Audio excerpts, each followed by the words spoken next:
یہ میں آسان سے لیز کر رہا ہوں. کیا فرمایا؟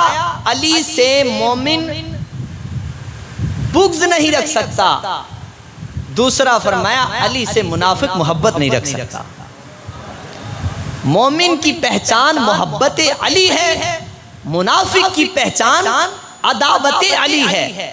تو چونکہ نبی پاک صلی اللہ علیہ وسلم نے ہمیں ایک اتھینٹک دلیل ریفرنس دے دیا کہ علی کی محبت کے بغیر چارہ نہیں ہے، علی کی عداوت جہنم کی طرف لے جانے والا عمل ہے. اب کچھ لوگوں نے حضرت علی کرم اللہ وجہ الکریم آپ کی ذات پر کیا اعتراض، آپ کی ذات کے بارے میں کی چمگوئیاں، آپ کی ذات والا صفات کے بارے میں کی بد کلامی، زبان کھولی بولی، عجیب کلام کیا. تو میرے آقا کریم صلی اللہ علیہ وسلم نے 18 ذی الحجہ شریف کا دن تھا، میرے آقا مقام غدیر، یہ عرب شریف کا ایک مقام تھا، وہاں پر میرے آقا پہاڑ کی چوٹی پر کھڑے ہوئے، کھڑے ہو کر کہا اے اصحاب رسول، اے میرے غلاموں، اے مومنین، کیا میں نبی تمہاری جانوں سے زیادہ تمہارا حقدار نہیں ہوں؟ سارے صحابہ کرام نے، حضرت جناب ابو بکر بھی وہاں موجود تھے،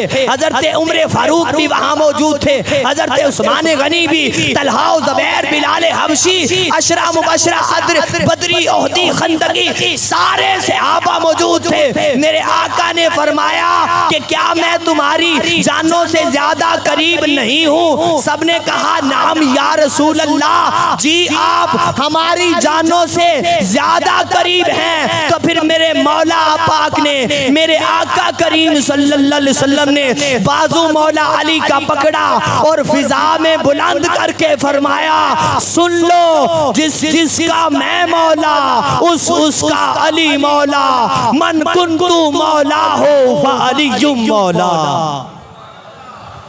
یہ صفائی دینے والی ذات کون ہے؟ دیکھو پنڈے